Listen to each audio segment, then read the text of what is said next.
Somos um pequeno povo, fraco, frágil,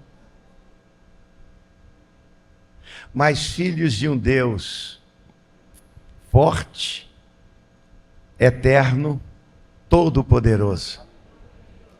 Esta é a nossa relação com Ele. Nada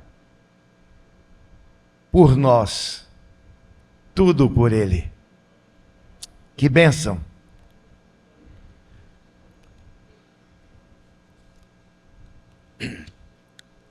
Dia 31 de outubro de 1517, eclodiu a Reforma Protestante. E como foi mencionado na mensagem passada, entra nas redes sociais da igreja mensagens, nós falamos sobre reforma, sempre reformando. A Reforma Protestante foi uma volta às Sagradas Escrituras. A Igreja Romana tinha estabelecido como outra fonte de orientação espiritual e cultica os dogmas da Igreja. E nós vimos isso semana passada. O desvio chegou ao ponto de proibir a leitura da Bíblia. No Concílio de Trento, em 1546, na cidade de Trento, no norte da Itália, infelizmente, ali se estabeleceu o chamado Contra-Reforma. A Contra-Reforma foi uma resposta ao que Lutero tinha feito no dia 31 de outubro de 1517. Lutero, além de colocar ali os seus 95 argumentos, Lutero também traduziu a Bíblia para o alemão popular. A Bíblia só existia Velho Testamento em hebraico e o Novo Testamento em grego. E a Bíblia Vulgata, ou latina, a tradução do Velho e do Novo Testamento no latim. Mas quem entendia latim? Somente os padres, os religiosos. E mesmo assim a Bíblia não estava na língua do povo, no vernáculo, que se fala. Somente os padres que tivessem permissão do bispo poderiam ler as Sagradas Escrituras. Lutero pediu para lê-la, e quando ele lia Romanos capítulo 3, o Espírito Santo, é assim que o Espírito Santo faz. Você está lendo as Escrituras, aquilo chama-se iluminação. Aí o Espírito Santo faz, você, agora estou entendendo. Isso já é ação do Espírito Santo. E ali ele se converteu e falou, essa verdade tem que ser anunciada. Então, tinha um vendedor de perdão chamado Tetzel, que gritava, cada moeda que cair no saquitel é uma alma que sai do purgatório para o céu. E aí ele falou, isso está errado. Então ele escreveu os 95 argumentos que ele pregou na porta da Capela do Castelo, não na Catedral de Wittenberg. E assim eclodiu a Reforma Protestante. A Bíblia foi traduzida para o alemão, nisso a coisa explode na França, na Suíça e assim vai. Foi acontecendo dessa forma. E a Igreja Romana falou assim, nós temos que dar uma resposta. Convocou o Papa a um concílio na cidade de Trento, e ali eles ficaram reunidos vários anos para saber que estratégias. A primeira coisa que nós temos que fazer é dizer que a Bíblia dos protestantes, a Bíblia traduzida por Lutero é falsa. é uma Bíblia que falta alguns livros. Não faltava livro nenhum. Mas aí, em 1546, eles introduziram os livros apócrifos, que são os últimos livros históricos. São história. No Velho Testamento. Tanto assim que a Bíblia hebraica, que é só o Velho Testamento, não contempla esses livros apócrifos que foram acrescentados. Então isso aí foi uma estratégia para dizer a Bíblia dos protestantes é falsa. E vocês sabem, até hoje dizem isso. Mas a própria Igreja Romana os classificou como livros não canônicos, mas deuterocanônicos. Deutero quer dizer segundo cânon. O primeiro cânon, aqueles que eram estabelecidos, eram os 39 livros de Gênesis a Malaquias. Depois eles acrescentaram mais alguns. Portanto, nós vimos semana passada que o eixo da reforma é a Bíblia Sagrada. É a volta às Sagradas Escrituras. Mas não é somente a volta às Sagradas Escrituras. Vamos pensar numa construção com 5 colunas. E uma das colunas é as Sagradas Escrituras, que dão sustentação no cristianismo bíblico. Mas tem outras 4 colunas que mostraremos daqui a pouco. Passa esse vídeo aí da Reforma Protestante, por favor. Desliga as luzes. Não, o vídeo em si, você tem o vídeo em si? Que tem, é um...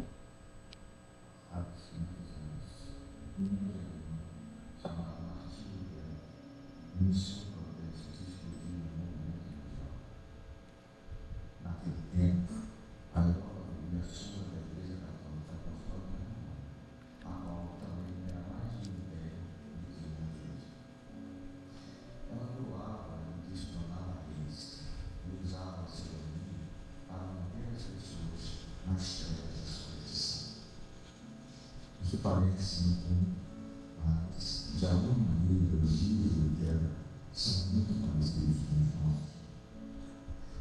Assim foi no dia, naquele tempo, todos tinham um primeiro sobre a Bíblia. Então, quase ninguém tivesse escrito. Como muitos mães, eles confiavam nos pensadores e formadores de opinião de seus filhos, para dizer-lhes o que estava na Bíblia e se deviam ou não opinião. E Lutero era uma das poucas pessoas que realmente lia a Bíblia e que ele encontrou amorosas com a terra. Como todo mundo estudou a fundo a palavra de Deus, o seu leitor começou a fazer sentido. Deus fez sentido. O significado de Jesus se tornou mais claro para ele. Ele descobriu a resposta para a sua dúvida mais profunda.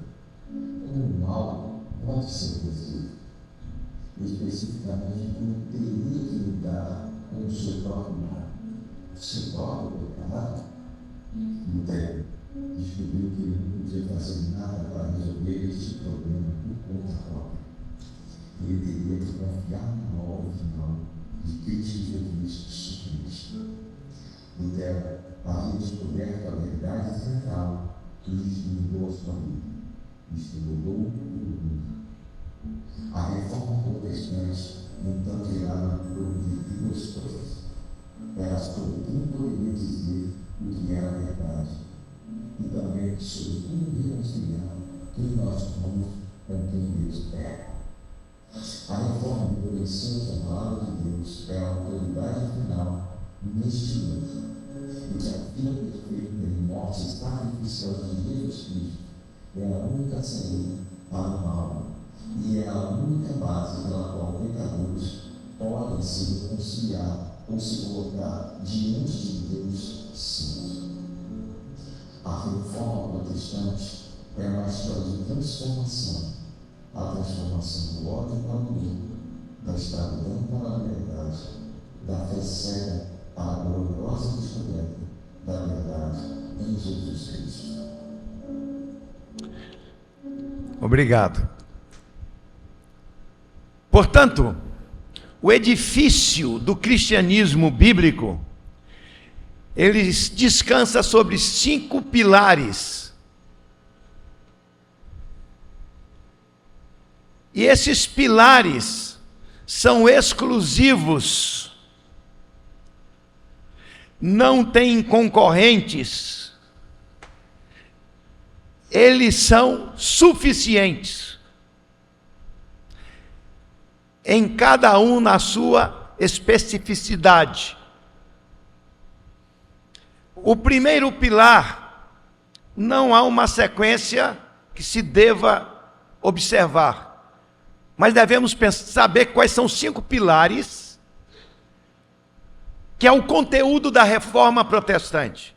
Então, quando alguém lhe perguntar, você tem que saber isso. Porque tem muita gente boa, de outras denominações, de outras religiões, que dizem assim: qual a base da sua crença? Aí você falou assim: a base da minha crença estão em 5 pilares, em 5 verdades. E elas são exclusivas, não há, portanto, concorrente para elas. Por isso que fala somente.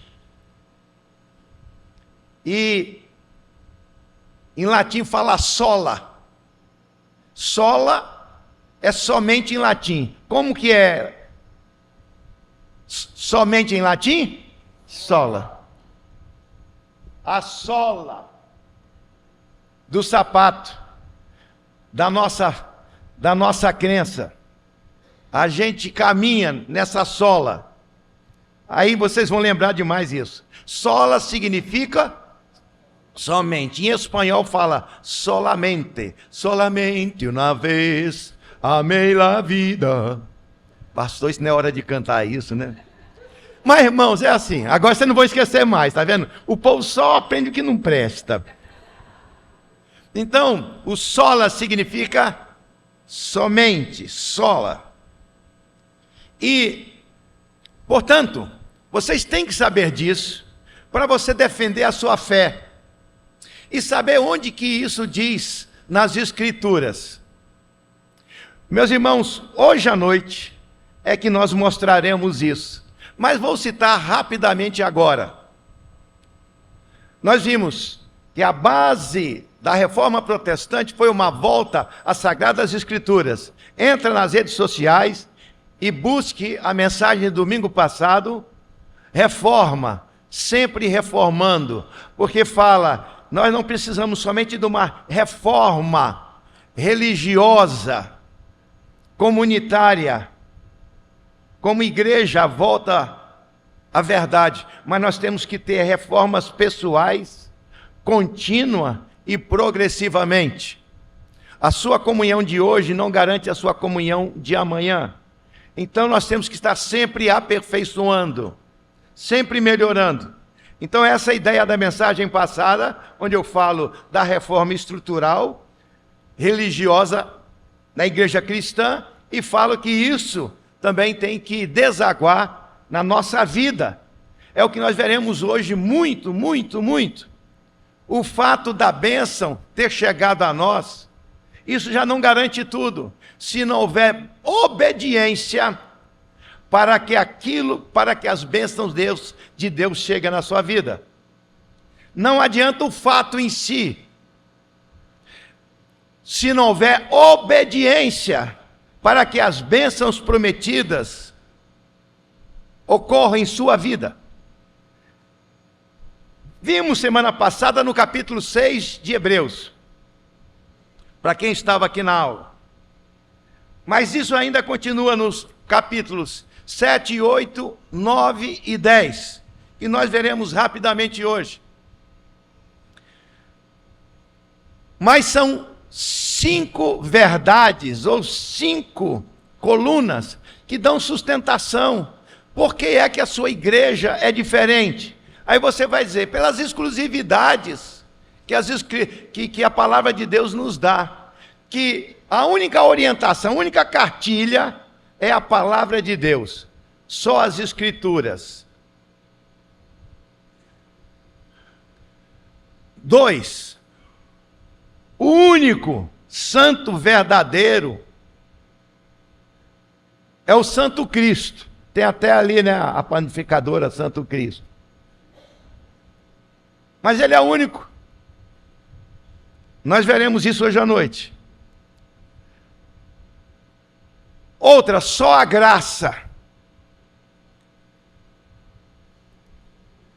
A graça é um favor imerecido. É mais do que isso. É alguém que merece uma peia, recebe um presente. Entendeu o que é a graça? A peia que a gente merecia. E através de Cristo, chegou um presente do perdão. Só a graça. Sola fide. Somente a fé. Não tem contribuição humana. Você não tem que dar uma sentadinha na chapa do purgatório, nem reencarnar. Só a fé. Isso a gente vai ver à noite. E a outra, sola deu glória. Quer dizer, glória somente a Deus. Nós só podemos adorar a Deus, o Pai, o Filho e o Espírito Santo. Creio em Deus Pai Todo-Poderoso, Criador dos céus e da terra, em Jesus Cristo, seu único Filho, o qual foi concebido pelo poder do Espírito Santo, nasceu da Virgem Maria, apareceu sob o poder de Pôncio Pilatos, crucificado, morto, sepultado, desceu à mansão dos mortos, ressuscitou ao terceiro dia, subiu aos céus, onde está sentado à direita de Deus Pai, Todo-Poderoso. Não é assim? Então, o resumo da fé cristã é o credo apostólico. Estuda. Você pode explicar a sua fé a seus parentes, seus amigos, a de outras religiões, explicando quais são os 5 pilares que dão sustentação. É as 5 solas.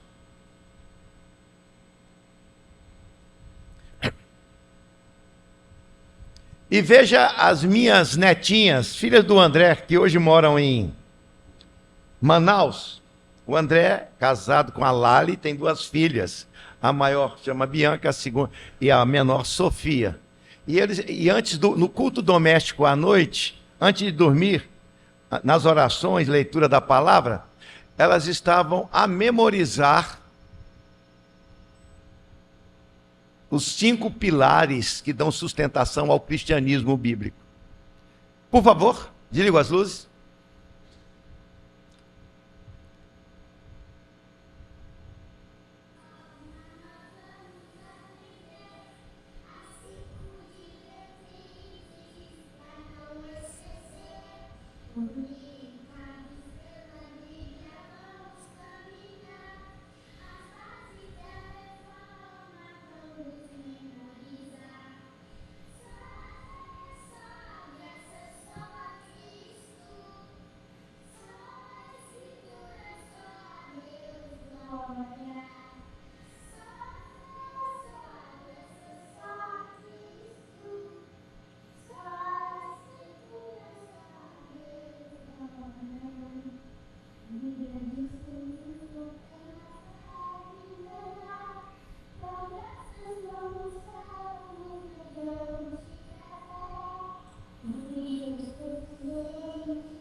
Amém?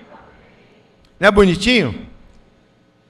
Espero que as nossas crianças daqui também aprendam. Eu achei lindo isso aí. É tão importante. Você já pensou você ensinar ao seu filho, ao seu netinho, aos seus sobrinhos, aos vizinhos de sua casa, você chama, olha... Aí você vai explicar, porque você quer saber o que significa isso? Não é sola de sapato, não. Sola, essa coisa que eu já ensinei para vocês. É as 5 crenças básicas da igreja protestante. Lembra que domingo passado falamos que foi uma volta às Sagradas Escrituras. O Concílio de Trento estabeleceu a descrença na Bíblia protestante, acrescentando os livros apócrifos. E foi proibido também a leitura da Bíblia. Por isso que Lutero teve que pedir permissão, mesmo sendo professor de teologia, ao bispo.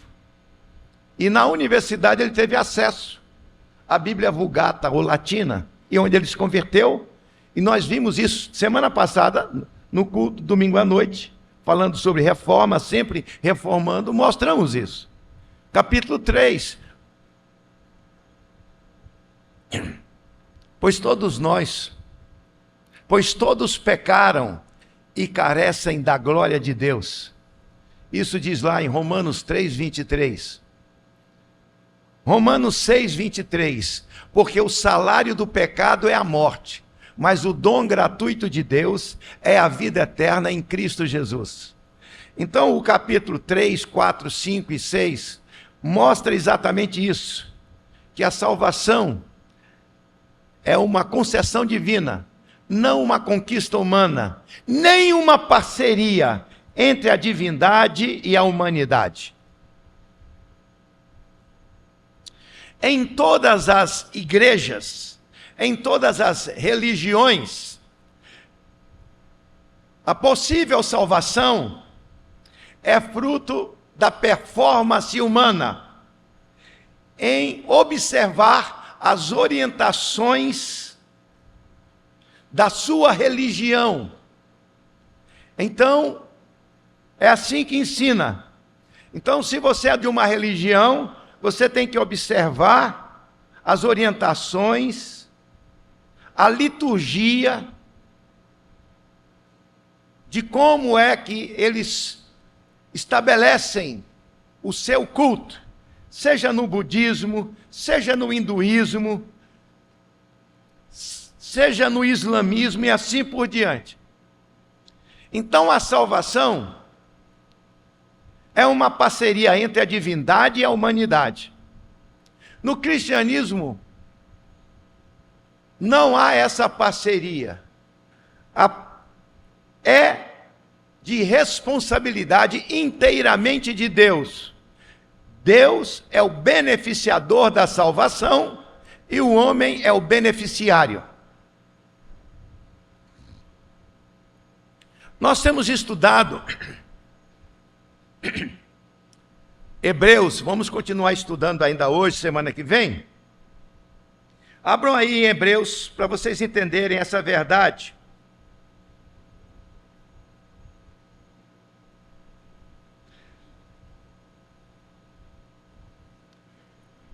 Hebreus 6:17 em diante.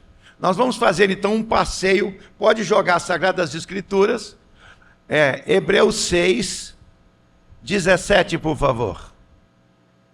Vamos ler, para vocês entenderem que a salvação foi um planejamento de Deus antes da fundação do mundo.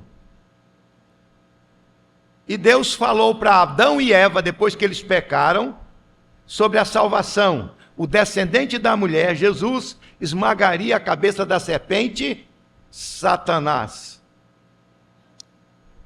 O capítulo 5 de Gênesis é um acróstico da bênção geracional perpassando gerações.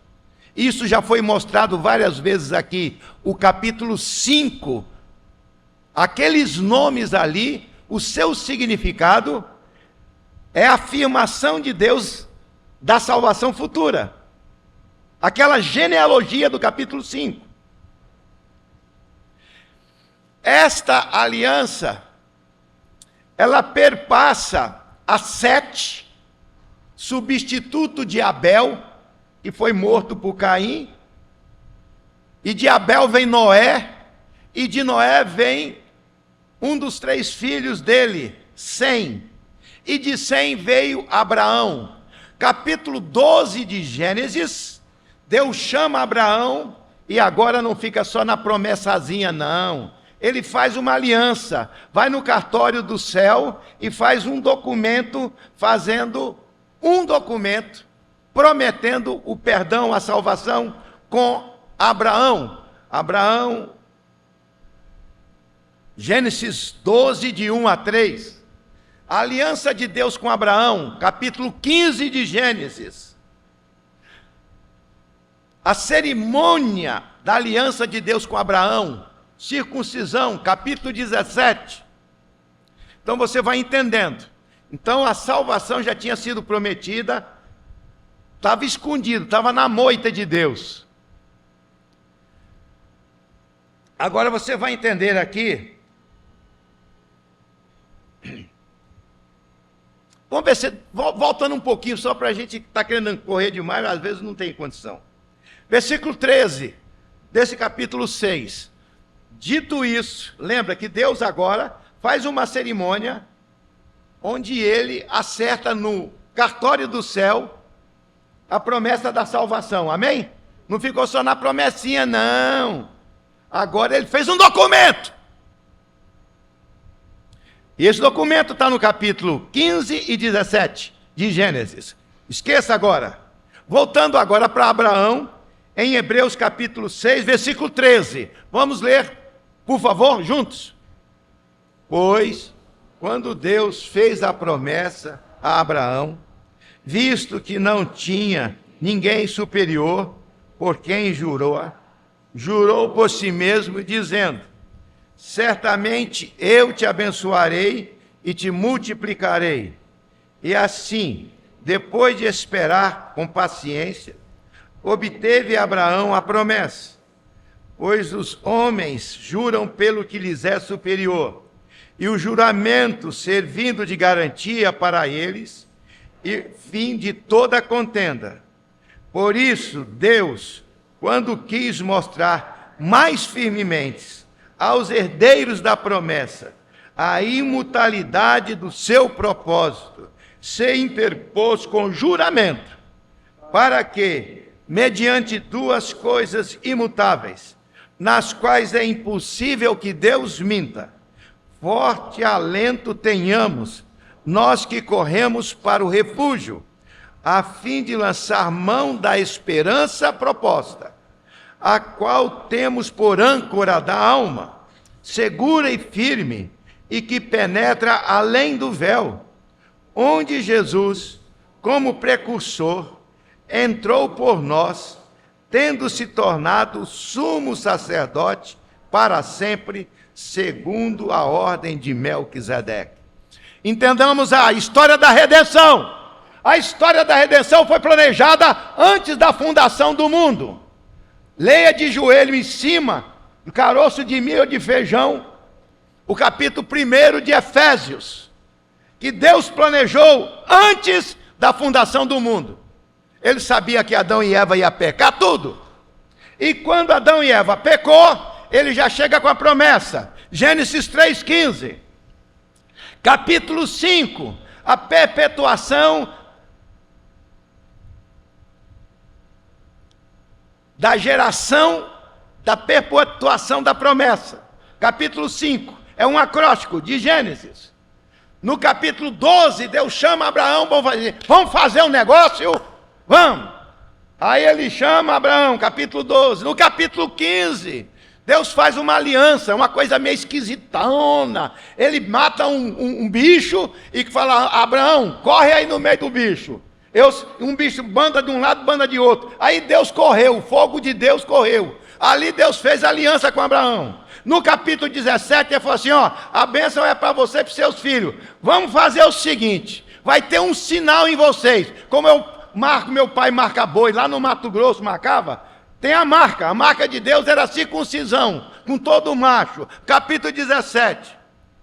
Então, foi assim.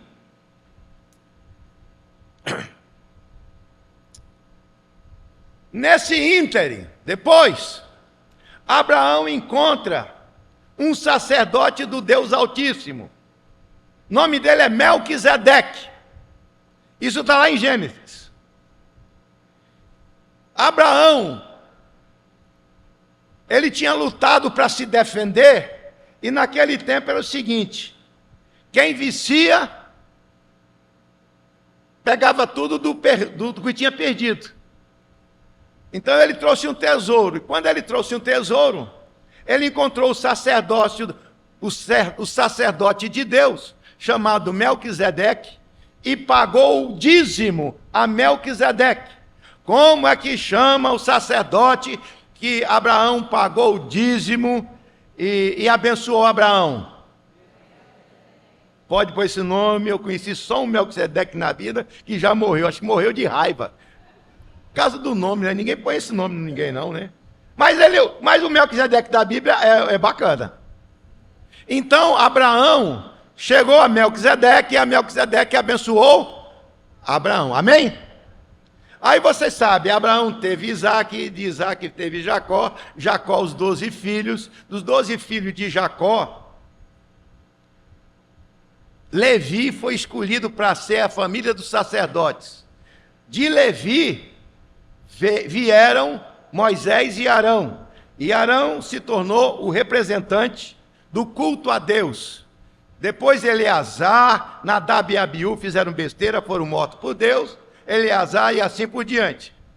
Então, da descendência de Arão, irmão de Moisés, é que vieram sacerdotes até na época de Jesus, e hoje lá em Israel, que eles não aceitam Jesus ainda como o Messias, até hoje tem que ser da raça, da linhagem de Levi, os levitas, os sacerdotes.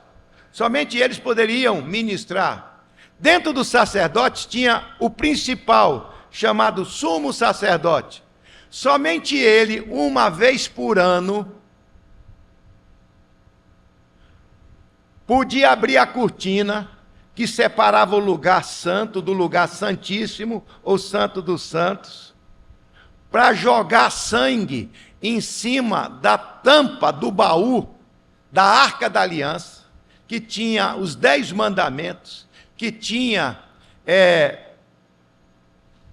o cajado de Arão e que tinha também o maná do deserto. Sobre essa tampa, ele jogava o sangue. O sangue representava o sangue do Cordeiro de Deus que tira o pecado do mundo. Deus sempre perdoou o homem através do Cordeiro de Deus que tira o pecado do mundo. João 1:29, eis o Cordeiro de Deus que tira o pecado do mundo. Jesus, no Velho Testamento, Deus perdoava.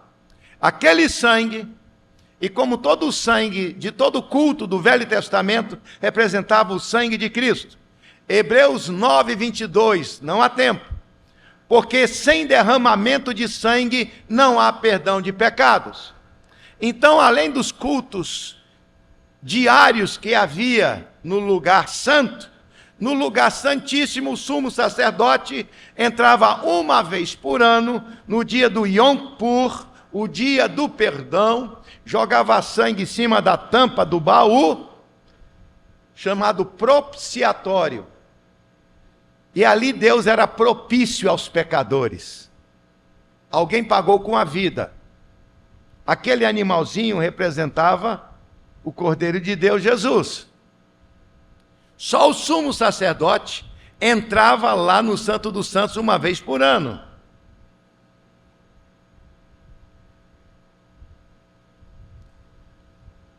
Voltemos aí para o capítulo 7 agora de Hebreus. Está falando do Melquisedeque. Hebreus 7,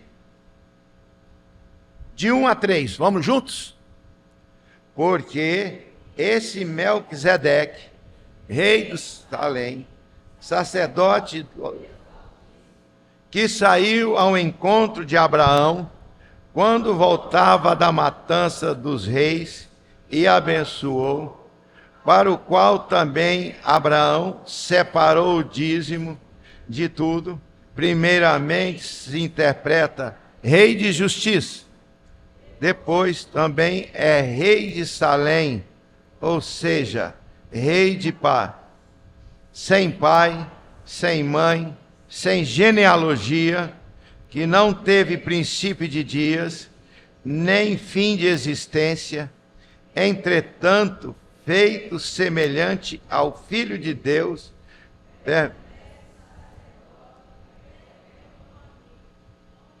Melquisedeque é um tipo. Tipo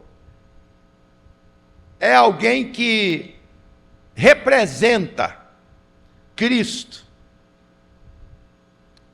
É um tipo de Cristo, Melquisedeque. Tipo é um tipo.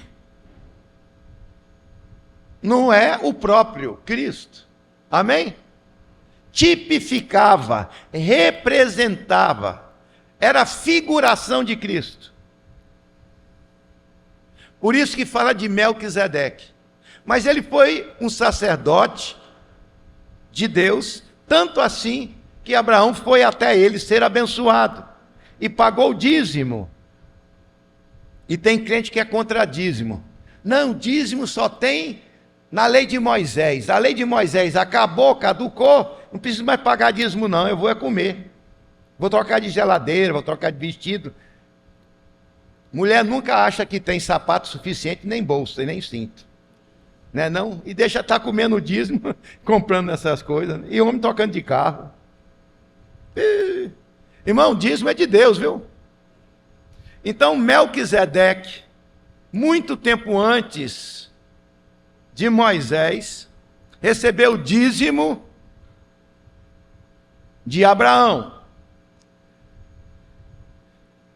Continuemos, portanto, versículo 4. Irmão, nós estamos estudando Hebreus.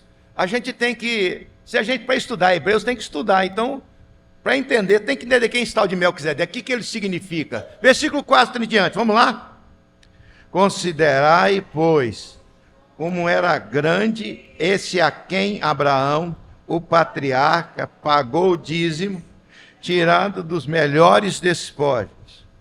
Ora, os que dentre os filhos de Levi recebem o sacerdote, têm o mandamento de recolher, de acordo com a lei, os dízimos do povo, ou seja, dos seus irmãos, embora tenham estes descendido de Abraão.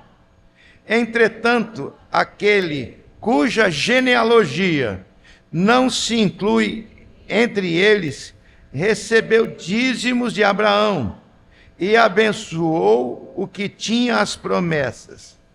Evidentemente, é fora de qualquer dúvida que o inferior é abençoado pelo superior.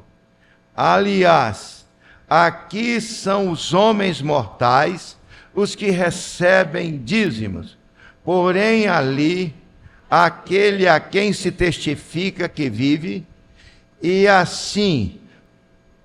e por assim dizer, também Levi, que recebe dízimos, pagou-os na pessoa de Abraão, porque aquele ainda não tinha sido gerado por seu pai, quando... Atenção! Entenda aqui a teologia.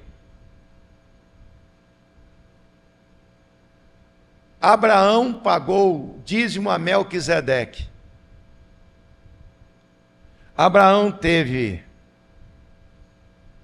Isaac, depois de Jacó, os 12 filhos de Jacó. Dentre eles, Levi. Levi, da raça de Moisés e Arão, se tornaram sacerdotes no culto. Aqui, veja o versículo 7, por favor, novamente. Vamos ler com força, vamos lá? Porque este Melquisedeque, rei de Salém, sacerdote do Rei Altíssimo, que saiu ao encontro de Abraão, quando... Agora 7:7, por favor, 7:7. Vamos lá? Evidentemente, é fora de qualquer dúvida que o inferior é abençoado pelo superior. Lá no Mato Grosso, nós fomos criados pedindo benção para o pai, para a mãe, para o avô, para a avó e pelo tio, assim. Você chegava, menino, não chegava assim, era o código, você não recebia, você nem olha, você chegava, bença tio, bença tia, bença avó, bença mãe, é assim. E aqui diz que Abraão pediu benção a quem? Melquisedeque. Quem abençoa é superior ou inferior ao que é abençoado? Então esse é o argumento teológico, que Melquisedeque tem um sacerdócio superior ao de Moisés e ao dos levitas, de Arão e de todos os levitas. Amém? Estou falando o seguinte para vocês entenderem que vocês estão lendo na Bíblia, que às vezes você não entende. Que tal de Melquisedeque? Então aqui o apóstolo Paulo escreve essa carta aos hebreus, aos judeus, que achavam que deveria não comer carne de porco pintado na brasa e nem galinha cabidela. Chouriço. Ô povo besta. E aí, Moisés estabeleceu a lei e quando Cristo veio,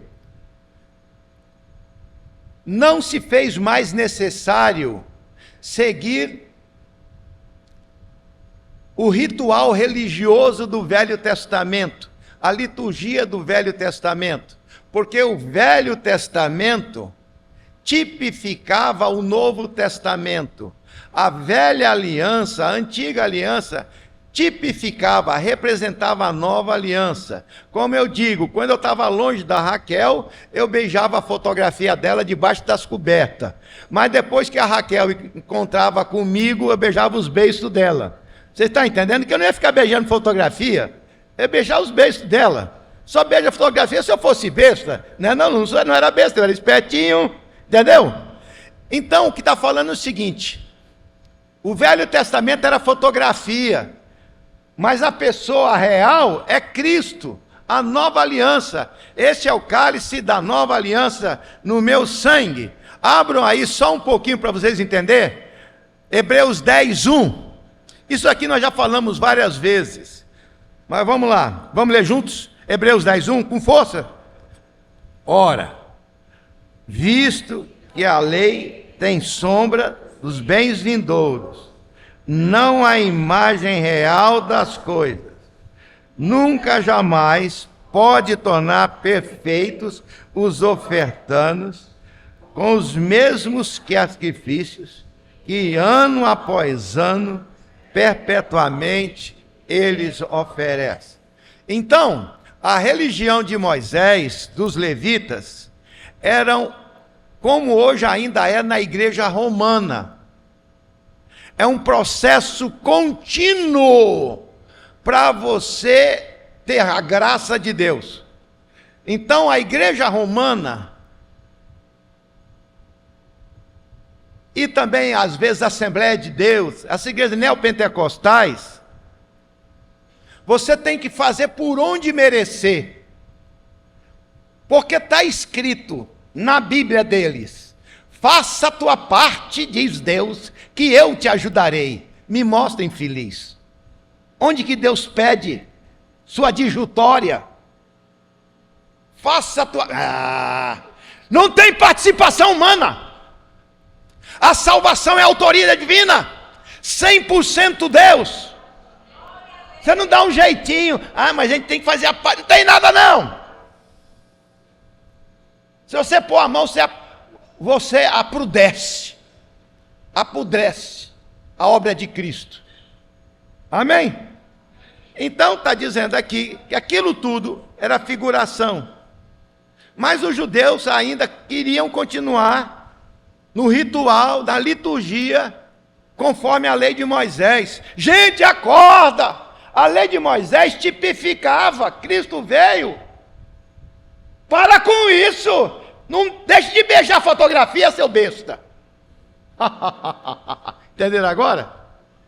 Larga a fotografia! Eu espero que de alguma maneira o Espírito Santo use as minhas doidices.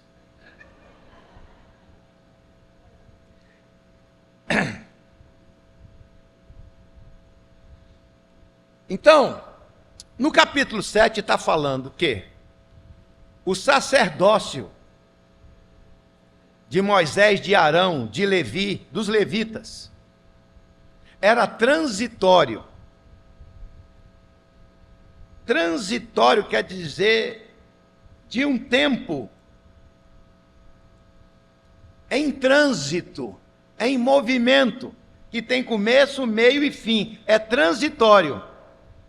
Entendeu? Tinha tempo específico para começar e terminar.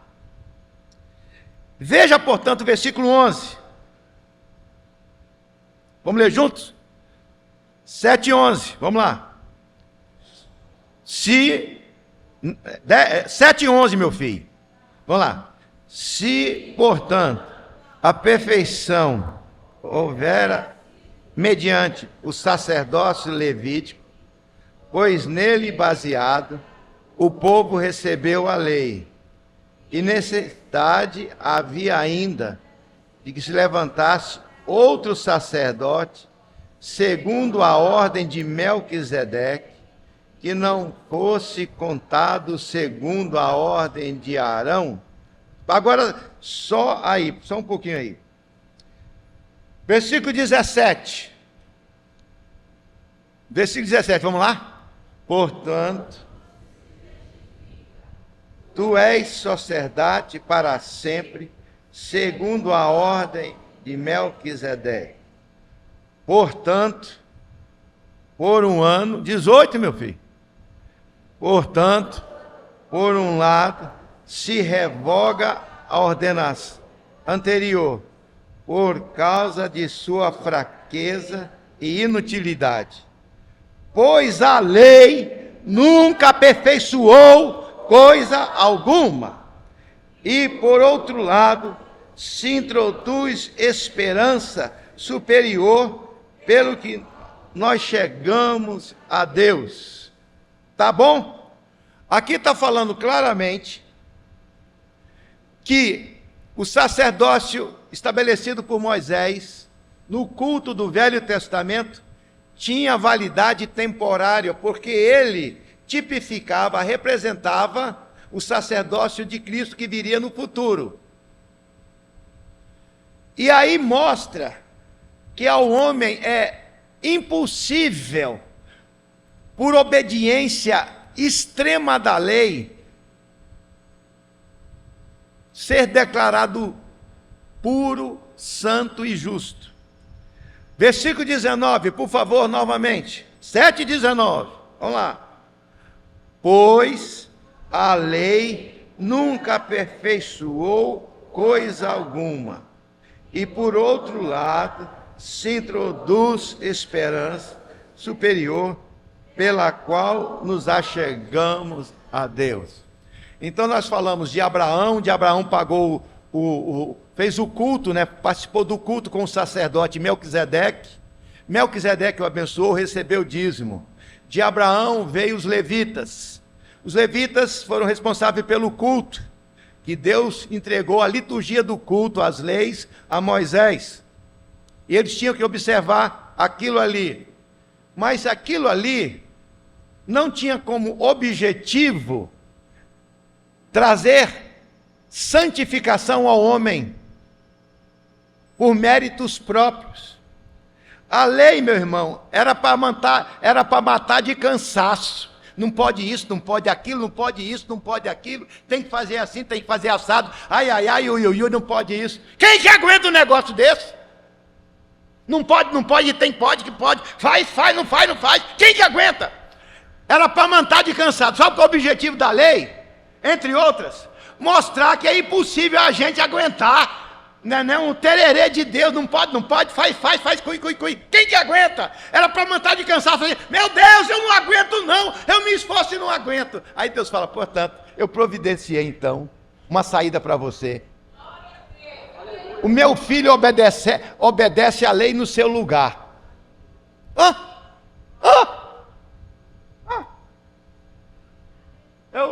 uma dívida num banco. Quem é que tem que pagar a dívida? Harley. Mas você fica com dó de mim, vai lá no banco e deposita no meu lugar. Amém? A minha dívida era impagável.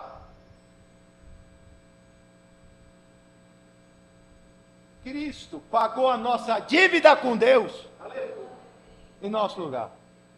E além do mais, esse aí é o lado negativo.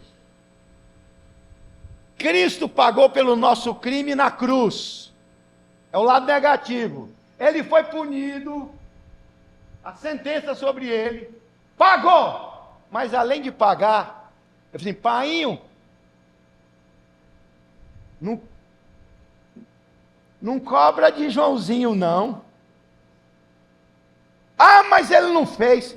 Eu fiz no lugar dele, aceita. Tudo bem, tudo bem. Jesus não somente recebeu castigo no nosso lugar, mas ele obedeceu a Deus em nosso lugar. Não é para mim não, mas é pelo fato, amém? É para Cristo. Sola Cristo, somente Cristo.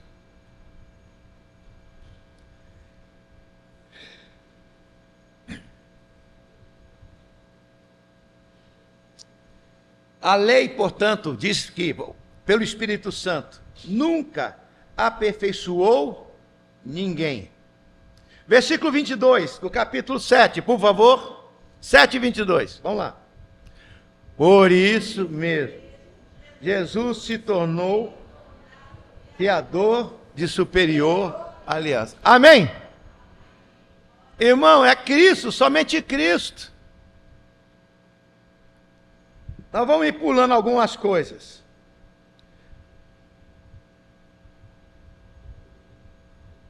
(26) em diante, por favor. Vamos lá juntos. Com efeito, que nos convinha um sumo... Gente, vamos orar com raiva. Vamos lá, ler com raiva, vamos lá. Novamente. Com efeito, nos convinha um sumo sacerdote como este, santo, inculpável, sem mácula, separado dos pecadores, feito mais alto do que o céu, os que não têm necessidade, como sumos sacerdotes, de oferecer todos os dias sacrifícios, primeiro pelos seus próprios pecados, depois pelos do povo, por isso, uma vez por todas, quanto a si mesmo se ofereceu. Amém. Entendeu? Os sacerdotes no templo ou no tabernáculo, ele começava o dia pedindo perdão dos pecados dele. Depois que ele pedia perdão dos seus pecados, é que ele tinha condição de pedir pelo pecado do povo. Então isso tudo está na lei. Então aqui fala claramente que não há necessidade mais de fazer isso, porque Cristo fez uma vez para sempre. Amém? Então o apóstolo Paulo aqui estava querendo afirmar, vocês que têm a tradição, vocês são descendentes de Abraão, Isaac e Jacó e tal, vocês judeus, vocês estão querendo crer em Cristo, mas acham que ainda tem que continuar com as cerimônias da lei de Moisés. Vocês estão caducos. Vocês estão desmerecendo o sacrifício de Cristo. Vocês acham que alguma cerimônia religiosa vai ajudar alguma coisa? Isso aí é um assinte, é uma provocação. É como se o sacrifício de Cristo não fosse suficiente. Ah, mas está escrito, faça a tua parte que eu te abençoarei. Ah. Sola Christos, sola gratia, sola fide, sola escritura, sola deu glória. Irmãos, por isso que é importante estudar Levítico, para entender que a obra redentora é um ato inteiramente de Deus, sem participação humana. Que Deus nos abençoe. Senhor, muito obrigado por essa aula, em nome de Jesus, amém. Pode passar.